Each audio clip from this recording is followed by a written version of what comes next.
Hello everyone.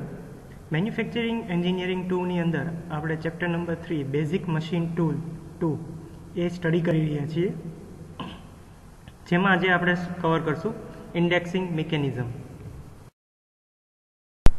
Indexing મિકેનિઝમમાં જોઈએ તો તેનો ફર્સ્ટ કમ્પોનન્ટ અથવા ઇમ્પોર્ટન્ટ કમ્પોનન્ટ કહીએ તો ડિવાઇડિંગ હેડ એટેચમેન્ટ, કે જેના બેઝ ઉપરથી છે એ કોઈ બી સર્ક્યુલર પાર્ટ છે એની પેરીફેરી ઉપર છે નંબર ઓફ ડિવિઝન છે એના કરવા, ઇક્વલી નંબર ઓફ ડિવિઝન છે એ પ્રોડ્યુસ કરવા એ સરળ બને છે, બરાબર. તો એ પાર્ટને કહેવાય છે ડિવાઇડિંગ હેડ એટેચમેન્ટ.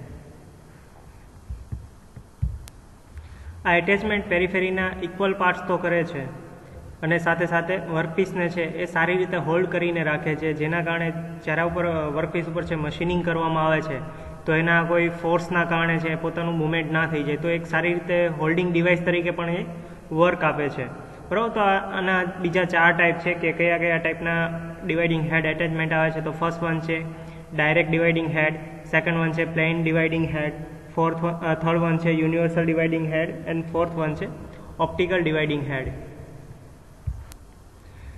એમાં ફર્સ્ટ વન જોઈએ direct dividing head. Direct dividing head છે એ જનરલી મેન્યુઅલી છે એ ઓપરેટ કરવામાં આવતો હોય છે. એમાં વર્મ એન્ડ વર્મ વ્હીલનો છે એ યુઝ થતો નથી. ઇન ધ સેન્સ કહી શકાય કે જે રીતે આપણે ડિવાઇડિંગ હેડને રોટેટ કરીએ છીએ સામે એ જ ટાઈપનું છે આપણને આઉટપુટ છે એ જોવા મળતું હોય છે. સાવ કોમન છે અથવા જનરલી ઇન્ડેક્સિંગ કરવાનું હોય એટ ધેટ ટાઈમ આ ટાઈપનો છે ડિવાઇડિંગ હેડનો છે એ યુઝ થતો હોય છે. સેકન્ડ વન જોઈએ પ્લેન ડિવાઇડિંગ હેડ. પ્લેન ડિવાઇડિંગ હેડ ઓર સિમ્પલ ડિવાઇડિંગ હેડમાં જોઈએ તો આ પણ છે એ મેન્યુઅલી છે ઓપરેટ કરવામાં આવે છે, બટ આમાં આપણે છે ગિયર રેશિયો છે અવેલેબલ થાય છે. જનરલી વર્મ એન્ડ વર્મ વ્હીલનો છે આમાં યુઝ કરવામાં આવે છે અને ગિયર રેશિયો આપણને 40:1 અવેલેબલ થાય છે, જેના કારણે આપણે છે એ કોઈ પર્ટિક્યુલર એંગલે છે એ વર્કપીસને છે એ રોટેટ કરી શકીએ છીએ. નેક્સ્ટ જોઈએ તો યુનિવર્સલ ડિવાઇડિંગ હેડ. યુનિવર્સલ ડિવાઇડિંગ હેડ છે એ થોડુંક કહીએ તો પ્લેન ડિવાઇડિંગ હેડ જેવું જ છે, બરાબર. એમાં પણ સેમ આપણને 40:1 છે એ સ્પીડ રેશિયોવાળું વર્મ એન્ડ વર્મ વ્હીલનો છે એ યુઝ થતો હોય છે. બટ જ્યારે આપણે બેવેલ ગિયર છે એ પ્રોડ્યુસ કરવા છે એટ ધેટ ટાઈમ છે આપણે એની જે એક્સિસ છે એને એંગલ ઉપર ઇન્ક્લાઇન કરવાની રિક્વાયરમેન્ટ રહે છે, તો એ આપણે છે યુનિવર્સલ ડિવાઇડિંગ હેડ ઉપર છે એ ફિઝિબલ બને છે. નેક્સ્ટ વન જોઈએ ઓપ્ટિકલ ડિવાઇડિંગ હેડ. આ ટાઈપના હેડમાં છે ખૂબ ચોકસાઈવાળું વર્ક કરવાનું હોય એટ ધેટ ટાઈમ છે આનો યુઝ કરવામાં આવે છે. આની એક્યુરેસી જોઈએ તો 1 મિનિટ સુધીની આપણને છે એક્યુરેસી જોવા મળે છે. હવે 1 મિનિટ એટલે કેટલું થશે એ આપણે જોઈએ તો જનરલી જે 1 ડિગ્રી છે એના 60 ડિવિઝન કરવામાં આવે અને આ 60 ડિવિઝનનો જે એક ડિવિઝન છે એને એઝ અ 1 મિનિટ તરીકે છે એ કન્સિડર કરવામાં આવે છે. એટલે 1 ડિગ્રીના 60 ડિવિઝન અને 60 ડિવિઝનમાંથી લેવામાં આવે એને કહે છે 1 મિનિટ. તો 1 મિનિટ સુધીનું જ્યારે એક્યુરેસીની રિક્વાયરમેન્ટ રહેતી હોય છે at that time optical dividing હેડનો છે એ યુઝ જોવા મળે છે. મેઇન આપણે જોઈએ તો ઇન્ડેક્સિંગ મેથડ, કે આપણે જે ઇન્ડેક્સિંગ ટોપિક સ્ટડી કરી રહ્યા છીએ ઇન્ડેક્સિંગ મિકેનિઝમ, બરાબર. તો ઇન્ડેક્સિંગ મિકેનિઝમ છે એ 4 થી 5 ટાઈપની અંદર છે ડિવાઈડ કરવામાં આવી છે અને એના અલગ અલગ રીતે છે ઇન્ડેક્સિંગ જોવા મળે છે. અમુકની જે એડવાન્ટેજ છે બીજાના ડિસએડવાન્ટેજ છે એ સોર્ટ આઉટ કરતાં આપણી પાસે 4 થી 5 મેથડ છે જેના થ્રુ છે આપણે ઇન્ડેક્સિંગ છે એ કરી શકીએ છીએ. તો એમાં ફર્સ્ટ વન જોઈએ તો ડાયરેક્ટ ઇન્ડેક્સિંગ, સેકન્ડ વન જોઈએ તો પ્લેન ઇન્ડેક્સિંગ, થર્ડ વન જોઈએ તો કમ્પાઉન્ડ ઇન્ડેક્સિંગ, ફોર્થ વન જોઈએ તો differential indexing and fifth one જોઈએ તો એન્ગ્યુલર ઇન્ડેક્સિંગ. આ દરેક ઇન્ડેક્સિંગ મેથડ છે આપણે 1 by 1 છે એ સ્ટડી કરતા જશું અને જેમાં એક્ઝામ્પલની રિક્વાયરમેન્ટ છે એ પણ આપણે જોતા જશું તો વધારે ક્લિયર થશે. સો ફર્સ્ટ મેથડ જોઈએ તો ડાયરેક્ટ ઇન્ડેક્સિંગ. પ્લેન અથવા યુનિવર્સલ ડિવાઇડિંગ હેડ છે એના ઉપર 24 સ્લોટવાળી ઇન્ડેક્સ પ્લેટ છે એ લગાવીને આ મેથડનો છે એ યુઝ કરવામાં આવે છે. કે આ મેથડને છે એ ડાયરેક્ટ ઓર સ્પીડી અથવા ઝડપી ઇન્ડેક્સિંગ તરીકે પણ છે આને ઓળખવામાં આવે છે. આ મેથડ યુઝ કરતી વખતે એમાં જે વર્મ એન્ડ વર્મ વ્હીલ છે એનું કનેક્શન છે એ બ્રેકઆઉટ કરવામાં આવે છે અને જે ડિસ્ક છે એને 24 જે સ્લોટવાળી છે એને રોટેટ કરીને છે એનું ઇન્ડેક્સિંગ છે કરવામાં આવતું હોય છે, અને ઇન્ડેક્સિંગ કરવા માટે કોઈ પર્ટિક્યુલર પોઝિશન ઉપર લોક કરવા માટે ત્યાં ઇન્ડેક્સ પિન છે એ પ્રોવાઈડ કરવામાં આવી હોય છે. આપણને ફિગરમાં પણ જોવા મળે છે ઇન્ડેક્સ પિન, બરાબર, કે એક સર્ક્યુલર ડિસ્ક છે જેને ઇન્ડેક્સ પ્લેટ દેવામાં આવી છે, એના ઉપર ઘણા બધા હોલ છે પ્રોવાઈડ કરવામાં આવ્યા હોય છે, બરાબર. જનરલી આપણે જે યુઝ કરવાની છે એ 24 હોલવાળી ઇન્ડેક્સિંગ પ્લેટ છે એ યુઝ કરવાની હોય છે. ઘણી વખત મલ્ટી હોલ સર્કલવાળી છે એ ઇન્ડેક્સિંગ પ્લેટ પ્રોવાઈડ કરવામાં આવે છે. જેમ પેરીફેરી છે એ વધતી જાય છે એના ઉપર નંબર ઓફ હોલ્સ છે વધતા જાય છે, ઇન ધ સેન્સ કે આપણે ટાઈમો ટાઈમ છે એ ઇન્ડેક્સિંગ પ્લેટ છે ચેન્જ કરવાની રિક્વાયરમેન્ટ રહેતી નથી, બટ એક જ પ્લેટ ઉપર છે નંબર ઓફ ઇન્ડેક્સિંગ પ્લેટના બધા જે વર્ક છે અથવા જે બધા ફંક્શન્સ છે એ પોસિબલ બનાવી શકાય. તો આ ટાઈપની ઇન્ડેક્સિંગ પ્લેટનો પણ યુઝ કરવામાં આવે છે. અહીંયા જનરલી આપણે જોઈએ છીએ તો કે જે યુઝ કરી છે એ કયું છે 24 સ્લોટેડ પ્લેટ, બરાબર, કે જેમાં 24 હોલ છે એ પ્રોવાઈડ કરવામાં આવ્યા હશે. હવે આ ટાઈપની મેથડ છે એમાં 24ના ડિવિઝન જે નંબર થ્રુ થઈ શકતા હશે એ નંબરના સ્લોટ જો પ્રોવાઈડ કરવા છે અથવા મેન્યુફેક્ચર કરવા છે ગિયર ઉપર અથવા કોઈ બી જગ્યાએ, બરાબર, તો આ ડાયરેક્ટ ઇન્ડેક્સિંગ મેથડનો યુઝ કરીને છે આપણે કરી શકશું. ઓકે, એનો એક રેશિયો આપણને પ્રોવાઈડ કર્યો છે small N divided by capital. તો સ્મોલ એન ઇન્ડિકેટ કરે છે slot on the periphery of the indexing plate. Indexing પ્લેટના પેરીફેરી ઉપર કેટલા નંબર ઓફ ડિવિઝન કેટલા સ્લોટ અથવા હોલ પ્રોવાઈડ કર્યા છે, તો એ આપણે ડિફાઇન કર્યું છે કે 24 છે. અને divide by capital N, capital indicate કરે છે number of division required to be obtain, કે આપણે કેટલા નંબર ઓફ ડિવિઝન છે એ કોઈ વર્કપીસના પેરીફેરી ઉપર છે એ જુએ છે. જનરલી કોઈ ગિયર પ્રોડ્યુસ કરવો છે તો એના ગિયરના આઉટર પેરીફેરી ઉપર મારે ટીથની રિક્વાયરમેન્ટ કેટલી છે, બરાબર, તો એના બેઝ ઉપરથી છે આની વેલ્યુ આપણને જોવા મળે છે. નીચે એક એક્ઝામ્પલ લીધો છે જેના કારણે આપણે વધારે ઇઝીલી કવર કરી શકીએ. તો ભાઈ કેપિટલ એનની જે રિક્વાયરમેન્ટ છે એ 6 છે, એટલે કે મારો જે ગિયર બનાવવું છે એની આઉટર પેરીફેરી ઉપર જે ટીથ પ્રોવાઈડ કર્યા છે એ 6 છે, બરાબર. હું જે ઇન્ડેક્સિંગ પ્લેટ યુઝ કરું છું એ 24 છે, બરાબર. ઇક્વેશનની અંદર હું વેલ્યુ મૂકીશ તો મુવમેન્ટ ઓફ ધી સ્લોટ કે મારે 6 ડિવિઝન કરવા છે ટોટલ પેરીફેરીના, તો મારે દર વખતે છે 4 હોલ છે એ સ્કીપ કરીને છે 5મા હોલ ઉપર છે મારે મારું પોઇન્ટર છે એ મૂકવું પડશે. એને કહી શકાય કે દર 4 હોલે છે આપણને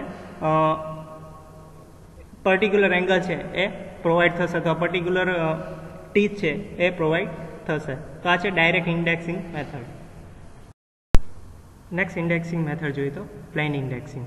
ઓકે, જનરલી આ ઇન્ડેક્સિંગ મેથડનો ક્યારે યુઝ કરવામાં આવે છે, તો આપણે જે ફર્સ્ટ વન મેથડ જોઈ ડાયરેક્ટ ઇન્ડેક્સિંગ મેથડ, બરાબર. આ ડાયરેક્ટ ઇન્ડેક્સિંગ મેથડ કરતાં વધારે રેન્જમાં છે આપણે ડિવિઝનની રિક્વાયરમેન્ટ છે, કારણ કે આપણે એમાં જોયું કે 24માં જે નંબરથી આપણે ડિવિઝન કરી શકીએ છીએ એ જ ડિવિઝન એ જ નંબર ઓફ ડિવિઝન છે આપણે પેરીફેરી ઉપર પ્રોડ્યુસ કરી શકીએ છીએ. બટ એની કરતાં વધારે કે અથવા ઓછા છે અથવા કોઈ ઇન્ટરમીડિયેટ છે એવા નંબરના ડિવિઝન છે આપણે મેન્ટેન કરવા છે, એટ ધેટ ટાઈમ છે પ્લેન ઇન્ડેક્સિંગનો છે એ યુઝ કરવામાં આવે છે, જેમાં પહેલાં કરતાં આપણને થોડાક વધારે રેન્જમાં છે એ અવેલેબલ થતા હોય છે.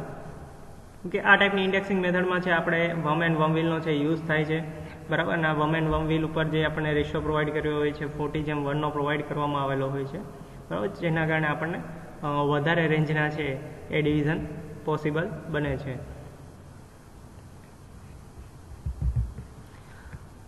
બીજું કે વધારે ડિવિઝન માટે છે એના ઉપર છે એક કરતાં વધારે પણ જે ઇન્ડેક્સિંગ પ્લેટ છે એનો યુઝ કરી શકાય છે અને વેરાયટી છે અથવા રેન્જ છે એની ઇન્ક્રીઝ કરી શકાય છે. ઓકે, આમાં જે યુઝ થતું ઇક્વેશન જોઈએ અથવા જે ટર્નિંગ કરવા માટે જે ક્રેન્કના ટર્નિંગ માટેનો જે જોઈએ ઇક્વેશન કે કેટલા ટર્નિંગ છે આપણને ડિવિઝન છે એ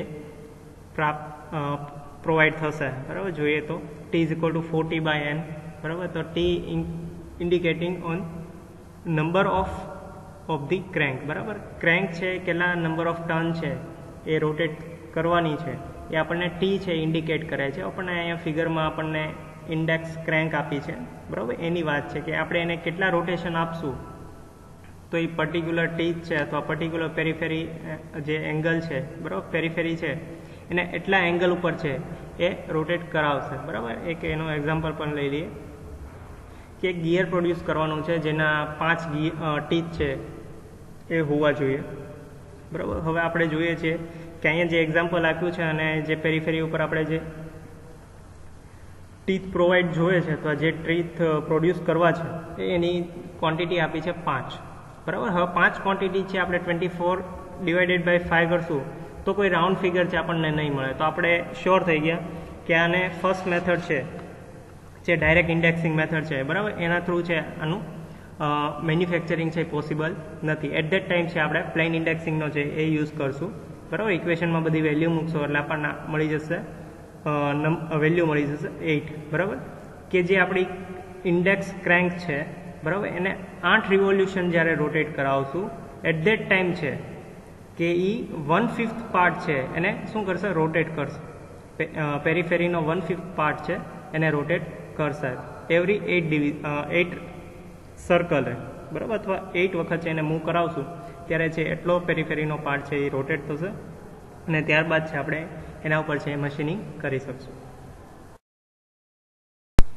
નેક્સ્ટ વન છે કમ્પાઉન્ડ ઇન્ડેક્સિંગ, બરાબર. આગળની જે બે ઇન્ડેક્સિંગ મેથડ સ્ટડી કરી ગયા એમાં શું હતું કે સિમ્પલ કોઈ એક ઇન્ડેક્સિંગ પ્લેટ અથવા એક ઇન્ડેક્સિંગ સર્કલનો છે એ યુઝ કરવામાં આવતો હતો અને ત્યારબાદ છે આપણે પર્ટિક્યુલર એંગલ અથવા પેરીફેરીને છે પર્ટિક્યુલર ડિવિઝનમાં છે રોટેટ કરી શકતા હતા. બટ અહીં શું કરવામાં આવે છે કે એક કરતાં વધારે ઇન્ડેક્સિંગ સર્કલ છે એનો યુઝ કરવામાં આવે છે અને બંનેના કોમ્બિનેશનથી છે અને રોટેટ કરવામાં આવે છે, એટલા માટે એને નામ આપવામાં આવ્યું છે કમ્પાઉન્ડ ઇન્ડેક્સિંગ.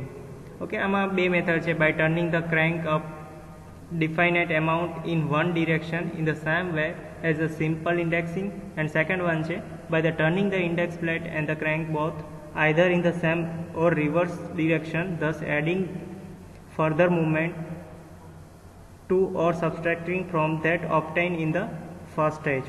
ઓકે, કે બે રીત છે, કોઈ એક જ ડાયરેક્શનમાં બંને રોટેટ કરવામાં આવે છે તો સિમ્પલી એનું છે એડિશન થતું હોય છે ને બે અલગ અલગ ડાયરેક્શનમાં છે એનું રોટેટ કરવામાં આવતું હોય તો એનું જનરલી સબસ્ટ્રેક્શન થતું હોય છે. એના બેઝ ઉપરથી છે એનું ઇક્વેશન છે એ જનરેટ થશે. આપણે આગળ જોઈએ. ઓકે, એનું ઇક્વેશન જોઈએ તો આપણને પ્રોવાઈડ કર્યું છે 40/n, કેપિટલ N ઇન્ડિકેટ કરે છે રિક્વાયર્ડ ડિવિઝન કે આપણે પેરીફેરી ઉપર કેટલા ડિવિઝન છે એ એચીવ કરવા છે. આગળ જોઈએ તો small n1 by capital N1, બરાબર. સ્મોલ n1 ઇન્ડિકેટ કરે છે pin move in the n1 hole circle. n1 hole circle છે એની અંદર પિનને છે કેટલી મૂવમેન્ટ આપવાની છે અને કેપિટલ N1 ઇન્ડિકેટ કરે છે hole circle on the crank pin, કે ક્રેન્ક પિન ઉપર જે હોલ સર્કલ આપ્યું છે એ કેટલા નંબરવાળું છે, બરાબર. અને N1 શું ઇન્ડિકેટ કરે છે સ્મોલ n1 કે એ હોલ સર્કલની અંદર કેટલા હોલનું છે આપણે મુવમેન્ટ લેવાનું છે.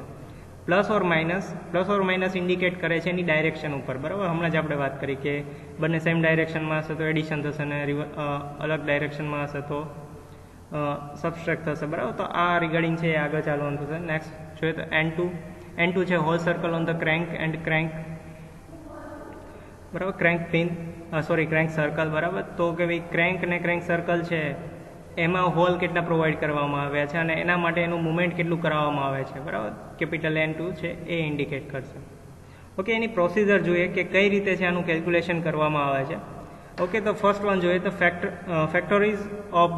ફેક્ટોરીઝ the number of division required, બરાબર. કેટલા નંબર ઓફ ડિવિઝન આપણી જરૂર છે એનું ફેક્ટરાઇઝેશન કરવાનું છે અથવા કહેવાય કે વિઘટન કરવાનું છે. સેકન્ડ વન જોઈએ સિલેક્ટ એની 2 હોલ સર્કલ, બરાબર. આપણી પાસે જે રેન્જમાં હોલ સર્કલ છે એમાંથી કોઈ બી 2 હોલ સર્કલ છે એ સિલેક્ટ કરવાના છે. હવે આ સિલેક્શન કઈ રીતે થશે તો આપણને મોસ્ટલી છે આ એક્સપિરિયન્સ બેઝ ઉપર છે સિલેક્શન થતું હોય છે કે જેમ આપણો એક્સપિરિયન્સ વધતો જશે એમ આપણને વધારે ખ્યાલ આવતું જશે કે આ જ 2 હોલ સર્કલ છે એ સિલેક્ટ કરવા જોઈએ. અને જ્યાં સુધી આપણને ખ્યાલ નથી આવતો એટ ધેટ ટાઈમ આપણે શું કરવાનું છે, દરેક હોલ સર્કલની પેર બનાવવાની છે અને દરેકને છે ઇક્વેશનમાં એપ્લાય કરતા જવાનું છે, જેના બેઝ ઉપરથી આપણે ટ્રાય એન્ડ એરર મેથડ ઉપરથી છે આપણે આ વસ્તુ છે એ ફાઇન્ડ આઉટ કરી શકશું. નેક્સ્ટ વન જોઈએ તો factorise the difference of the whole circle. હવે જે આપણે 2 હોલ સર્કલ સિલેક્ટ કર્યા છે તો જે 2 પેર સિલેક્ટ કરી છે એ બંનેની જે વેલ્યુ છે એનો ડિફરન્સ લેવાનો છે અને આ ડિફરન્સના શું કરવાનો છે એનું વિઘટન કરવાનું છે અથવા ફેક્ટરાઇઝ કરવાના છે. નેક્સ્ટ જોઈએ તો ફેક્ટરાઇઝ ધ ફર્સ્ટ હોલ સર્કલ. હવે જે ફર્સ્ટ હોલ સર્કલ છે, બરાબર, આપણે જે 2 પેર લીધી તેમાંથી જે ફર્સ્ટ હતું એનો ફેક્ટરાઇઝ કરવાના છે અને નેક્સ્ટ સ્ટેજ છે કે જે સેકન્ડ હતું એનું કરવાનું છે. અને લાસ્ટ વન જે આપણી પાસે સ્ટાન્ડર્ડ નંબર છે 40 ક્યાંથી આવ્યો તો કે આપણું જે વર્મ એન્ડ વર્મ વ્હીલ છે, બરાબર, એનો જે ગિયર રેશિયો છે 40 છે ત્યાંથી આ 40 નંબર છે આગળ આવ્યો છે, બરાબર. તો એનો પણ ફેક્ટરાઇઝ કરવાનો છે અને આ બધાનો યુઝ કરીને છે એની વેલ્યુ પુટ કરશું ત્યારે આપણને છે કે કેટલા પ્રમાણમાં છે એ ગિયર રેશિયો સેટ કરવો છે અને કેટલા પ્રમાણમાં છે કયા હોલમાં છે એ આપણે મૂવ કરવા પડશે, પિન છે ક્રેન્ક પિન છે એને મૂવ કરવી પડશે, એની વેલ્યુ આપણને ખ્યાલ આવશે. ઓકે, અહીંયા એક્ઝામ્પલ દ્વારા જોઈએ તો produce 87 division on gear periphery by using compounding method. બરાબર, કમ્પાઉન્ડિંગ મેથડનો યુઝ કરીને છે એ કોઈ ગિયરની પેરીફેરી ઉપર છે આપણે 87 ડિવિઝન છે એ મેન્ટેન કરવાના છે. તો હવે કઈ રીતે થશે? બરાબર, આપણે આખી પ્રોસિજર જોઈએ એમાં જે બધા ફેક્ટરાઇઝ લેવાના હતા, બરાબર, એ દરેકની વેલ્યુ છે અહીંયા મૂકવાની છે. તો આપણે એના ઇક્વેશન જોઈએ. Factors of the division required, બરાબર, કેટલા ડિવિઝન અથવા કેટલા ડિવિઝનનું આપણે ગિયર બનાવવાનું છે, બરાબર, તો એની વેલ્યુ ત્યાં પુટ કરશું 87. બરાબર, બાજુમાં ઇક્વેશનની બાજુમાં જ વેલ્યુ પુટ કરી છે એટલે આપણને વધારે થોડું ખ્યાલ આવશે. Factor difference of hole circles, બરાબર, 2 હોલ સર્કલ છે અહીંયા આપણે એનો જનરલી યુઝ કરવાનો છે. ફર્સ્ટ હોલ સર્કલ છે એ 29નો છે અને સેકન્ડ હોલ સર્કલ છે એ 33 હોલનો છે. બરાબર, તો આ 2 હોલ સર્કલનો છે અહીંયા યુઝ કરવાનો છે. મેં તમને જે કીધું હતું કે આપણે કઈ રીતે સિલેક્ટ કરશું, બરાબર, તો અહીંયા છે આપણે અત્યારે 29 અને 33 આ 2 હોલ સર્કલનો છે એ યુઝ કરવાનો થશે. હવે આ બંનેનો ડિફરન્સ જોશું તો આપણે 4 આવે છે અને આ 4નો છે ફેક્ટરાઇઝ કરવાના છે, જે આપણે નીચે બતાવવામાં આવ્યા છે કે ભાઈ 87 છે તો એનું 3 મલ્ટીપ્લાય બાય 29 થશે અને 4નું છે 2 મલ્ટીપ્લાય બાય 2 થશે. ને નીચે જોઈએ તો factor of first hole circle છે એમાં કેટલું પ્રોવાઈડ કરવામાં છે 29 છે, તો 29નું એના ફેક્ટરાઇઝ થશે અને 29 મલ્ટીપ્લાય બાય 1 તો 1 લખવાની જરૂર નથી. ફેક્ટરાઇઝ ઓફ સેકન્ડ સર્કલ છે એના ફેક્ટર કરશું તો 3 મલ્ટીપ્લાય બાય 11 થઈ જશે અને ફેક્ટર ઓફ 40, બરાબર, જે આપણા સ્ટાન્ડર્ડ ગિયર રેશિયો છે એનું, બરાબર, તો 40નું કરશું તો 2 × 2 × 2 × 5, બરાબર, તો આ રીતે છે આપણને એક વેલ્યુ મળી જશે.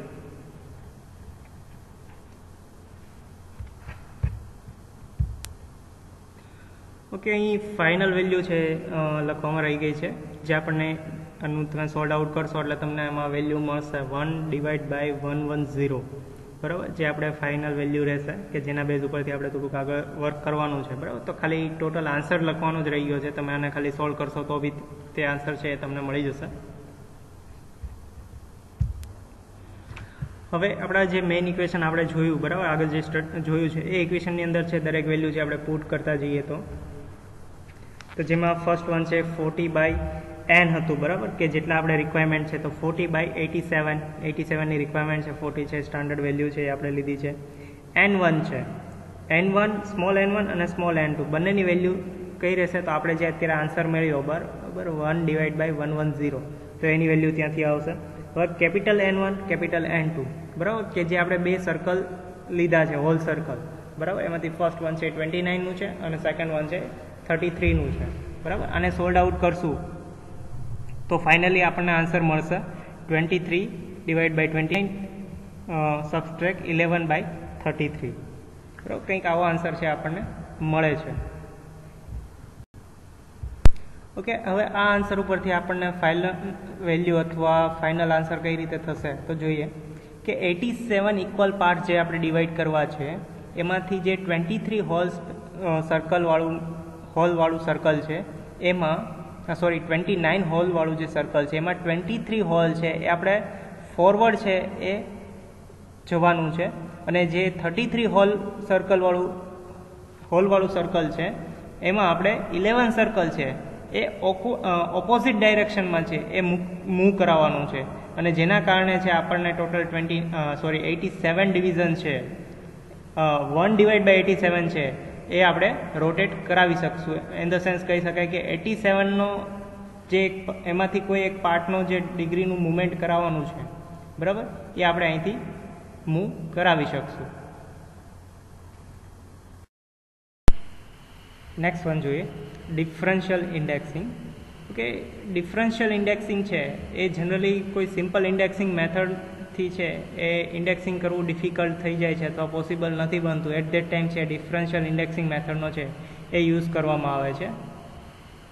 આ ઇન્ડેક્સિંગ કરતી વખતે ઇન્ડેક્સ પ્લેટ છે એને ફ્રી કરી દેવામાં આવે છે અથવા અનલોક રાખવામાં આવે છે અને ત્યારબાદ છે ઇન્ડેક્સિંગ ક્રેન્કનો રોટેટ કરાવવામાં આવે છે અને વમ એન્ડ વમ વ્હીલ છે એની સાથે કનેક્ટેડ હોય છે અને એના મુવમેન્ટ થ્રુ છે એ એક ગિયર રેશિયો છે એ મેન્ટેન કરવામાં આવે છે. બરાબર. તો આ રીતે છે ડિફરન્શિયલ ઇન્ડેક્સિંગનો છે એ યુઝ કરવામાં આવે છે. તો આપણે જોઈએ કે ગિયર રેશિયો કયા રીતના રાખવામાં આવે છે. તો spindle gear divided by worm gear, બરાબર. આગળ જોઈએ તો driver gear upon driven gear is equal to a minus n upon n. હવે અહીં એ ઇન્ડિકેટ કરે છે કે એવો ઇન્ડેક્સિંગ નંબર કે જે છે આપણે સિમ્પલ ઇન્ડેક્સિંગ મેથડથી જે કરી શકતા નથી, બરાબર. બટ એ કેવો હોવો જોઈએ? તો કે કેપિટલ એનની આજુબાજુમાં હોવો જોઈએ. તો કેપિટલ એન શું છે? તો કેપિટલ એન એ વસ્તુ છે કે જે જેટલા નંબર ઓફ ડિવિઝન છે આપણે પેરીફેરી ઉપર છે પ્રોવાઈડ કરવા છે, બરાબર. તો કેપિટલ એન આપણને ખ્યાલ આવી ગયો કે આઉટર પેરીફેરી ઉપર જેટલા નંબર ઓફ ડિવિઝન પ્રોવાઈડ કરવા છે એ, અને કેપિટલ એ ઇન્ડિકેટ કરે છે કે જે સિમ્પલ ઇન્ડેક્સિંગથી આપણે સોલ્ડ આઉટ નથી કરી શકતા, બટ એની વેલ્યુ છે એ નિયર અબાઉટ એન છે, બરાબર, કે એનની આજુબાજુમાં છે. એટ ધેટ ટાઈમ જે નંબર લેવામાં આવે છે, બરાબર, એને કહે છે એ, બરાબર. ઇન્ટુ 40 કરશું. 40 છે આપણે અગેન આવશે કે આપણે જે 1m1 વ્હીલ છે એનો ગિયર રેશિયો છે એ અહીંયા કનેક્ટ કરવામાં આવ્યો છે.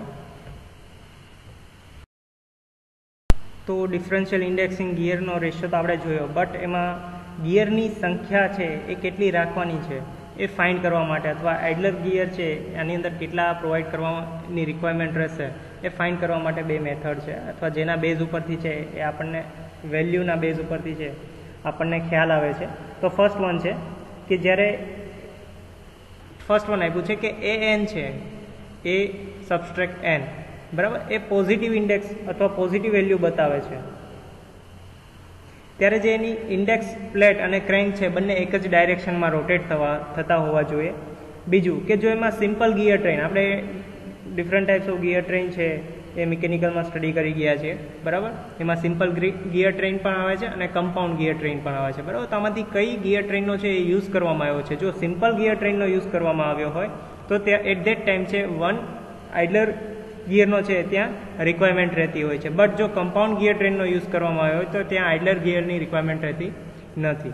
હવે સેકન્ડ એનો કેસ જોઈએ તો કે એ સબસ્ટ્રેક્ટ એન, બરાબર, એમાંથી એન છે એ રિમૂવ સબસ્ટ્રેક્ટ કરવામાં આવે છે ત્યારે વેલ્યુ જે મળે છે આપણને નેગેટિવ મળે છે, બરાબર. એટ ધેટ ટાઈમ છે ક્રેન્ક અને પ્લેટ છે એ એકબીજાથી વિરુદ્ધ ડાયરેક્શનમાં છે એ રોટેટ કરાવવામાં આવે છે.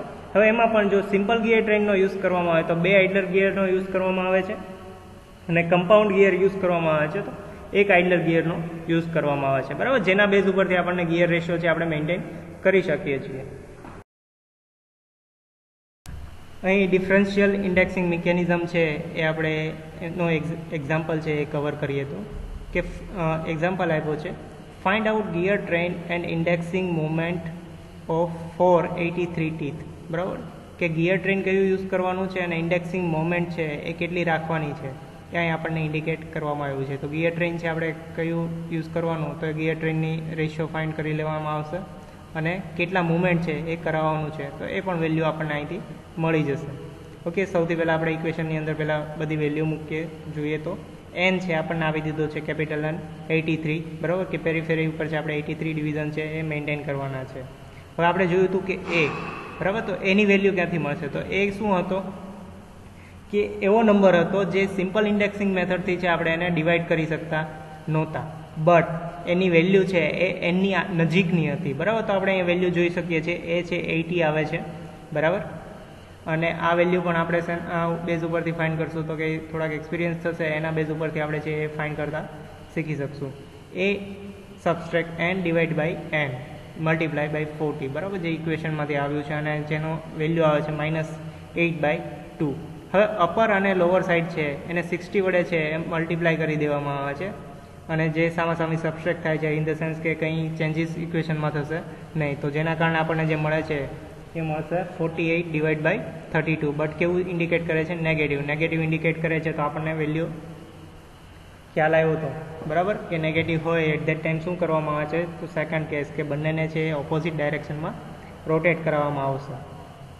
ઓકે, નીચે જોઈએ તો therefore we will use a gear of 48 teeth as a driver gear and a gear of 32 teeth as a driven gear, બરાબર. હવે જે ગિયર રેશિયો આપણે યુઝ કરવાનો છે ડ્રાઈવર અને ડ્રીવન, જોયું કે સિમ્પલ ગિયર ટ્રેન યુઝ થાય છે, બરાબર, અને એમાં બે આઇડલર ગિયરનો યુઝ થશે અને બંને ગિયરનો ટીથ કયા રહેશે? તો કે 48 અને 32. નેક્સ્ટ જોઈએ તો since a subtract n is a negative and we are using the simple gear train, we will have to provide 2 idler gear. Next, to find out the indexing moment we have. Okay, હવે જે આપણે equation હતું એની અંદર value મૂકીએ તો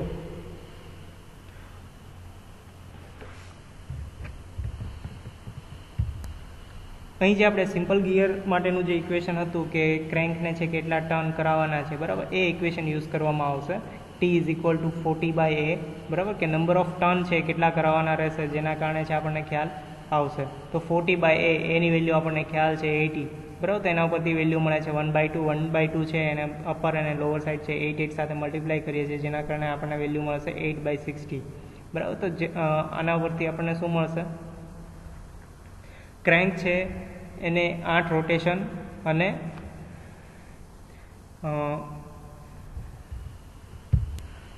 ક્રેન્કને જે છે એ 16 હોલવાળા સર્કલની અંદર છે 8 સ્પેસ છે એ મૂવ કરાવવામાં આવશે જેના કારણે છે એ એટલા ડિવિઝનનું છે એ રોટેટ થશે, બરાબર. તો આ રીતે છે એ ડિફરન્શિયલ ઇન્ડેક્સિંગ છે એનો યુઝ કરવામાં આવે છે. Next or last indexing method જોઈએ તો એંગ્યુલર ઇન્ડેક્સિંગ. ઓકે, એંગ્યુલર ઇન્ડેક્સિંગનો જનરલી યુઝ ક્યારે કરવામાં આવશે? તો કોઈ બીવેલ ટાઈપના ગિયર છે પ્રોડ્યુસ કરવા છે, બરાબર, એટ ધેટ ટાઈમ છે આ એંગ્યુલર ઇન્ડેક્સિંગ મેથડનો જે યુઝ કરવામાં આવતો હોય છે. અથવા કોઈ એંગલ, ઇન શોર્ટ કહી શકાય કે કોઈ એંગલ ઉપર છે વર્ક કરવું છે એટ ધેટ ટાઈમ આનો યુઝ કરી શકાય છે. જોઈએ તો when the periphery of the workpiece is to be divided into equal angle, the indexing is known as a angular indexing, બરાબર. કે જે પેરિફેરી છે એને ઇક્વલ એંગલમાં ડિવાઈડ કરવી છે, બરાબર. અત્યાર સુધી આપણે ઇક્વલ પાર્ટમાં ડિવાઈડ કરતા હતા, બટ હવે એને એંગલમાં બી ઇક્વલી ડિવાઈડ કરવી છે. ઇક્વલ પાર્ટ તો થશે જ તે, બટ એંગલ બી ઇક્વલી કરવા છે. એટ ધેટ ટાઈમ છે આ ટાઈપના ઇન્ડેક્સિંગનો છે એ યુઝ કરવામાં આવે છે. ઓકે, આ પણ જે સિમ્પલ ઇન્ડેક્સિંગ છે એના જેવું જ હોય છે, બરાબર. એનું એક્સપ્રેશન જોઈએ કે શેના બેઝ ઉપરથી ચાલે છે. તો T is equal to alpha divided by 9, બરાબર. તો ટી ઇન્ડિકેટ કરે છે rotation of the crank and alpha indicate કરે છે કે રિક્વાયર્ડ એંગલ, આપણે કેટલા એંગલની છે એ રિક્વાયરમેન્ટ રહે છે, અને 9 છે એ ઇક્વેશનના બેઝ ઉપર રહેશે, બરાબર. તો આ રીતે છે એંગ્યુલર ઇન્ડેક્સિંગ મેથડ છે એનો યુઝ કરીને આપણે પેરિફેરીને છે એ એંગલમાં પણ ઇક્વલી છે ડિવાઈડ કરી શકીએ છીએ.